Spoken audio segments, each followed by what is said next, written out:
Because I know when you taught school, somehow when you're a school teacher, you're dedicated to developing people. You're schooled that way. And we both taught in the Catholic system here and coached in the system here. And so the values that we were raised with became a part of how we coached. And can you talk a bit about why you coach when you started and why you're still coaching now? Oh, probably just because I enjoy it. I've always enjoyed playing. Like when I grew up, there was hockey, baseball, football because it was all outdoors, and yeah, I enjoy teaching and I enjoy the game and I enjoy studying the game and trying to pass it on, and I enjoy being with the kids, and I'm lucky enough that my son's coaching with me, and we can talk about things and stuff like that. So that uh, is very satisfying in itself. And yeah, it just kind of suits my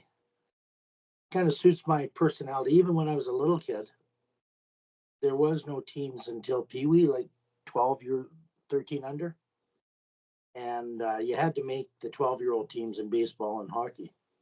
So I remember in elementary school, I was in grade 4, I think, or 3. I organized a team and we played the public school down the block. And it's kind of, and in junior high, I organized a intramural softball because the teachers weren't doing anything. So it's kind of in my blood, I guess, and I just enjoy doing it. Well, Tom, you were ahead of your time as a phys ed teacher because you were able to put 100 kids in a gymnasium and using your station work in your different activities at each station, you were ahead of Only your time. only 60, Wally. Yeah. Well, that's too many for a small junior high gym. Well, it's all about using space, right? Yeah. So I always would challenge how to use space that nobody sits down. The last thing you want is junior high kids sitting with nothing to do.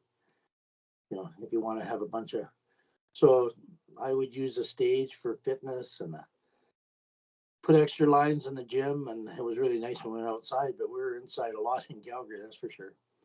But even with the hockey, I came up with a new way to organize the ice when the goalie's being warmed up, and I've done that the last couple of weeks. As we have the ringette line, but the top of the circle, from the top of the circle to the goalie, when she's there, she works with the goalies, and the ringette line to the red line, one group, and red line to ringette line, another group, and the other end ringette line to the goal. And we warmed up with I put the lines together. We got 20 skaters, so 3-on-3 in each zone. And it was, we did keep away, and there was a rule to every. We started off that you had to make forehand passes because the bane of our whole thing is blind backhand passes. They give the puck away, and then I rotated, you know, the golds one, and then we played a game where you had to make a scissors. And then about 3 minutes each. Then we rotated again and had another rule. But anyways, that's using space and keeping everybody busy. And then I learned so much from Johanni about. He's a Finnish coach. He was captain of Finland for years. He's in the IHF Hall of Fame. He's in Toronto. His name's on the wall in Toronto there.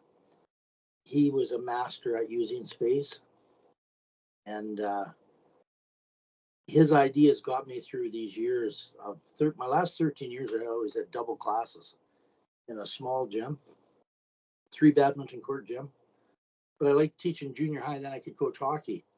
I was at high school a few years, but you don't make your own schedule up, and I couldn't coach hockey, so I left and went back to junior high. I could make my own thing, but so anyways, I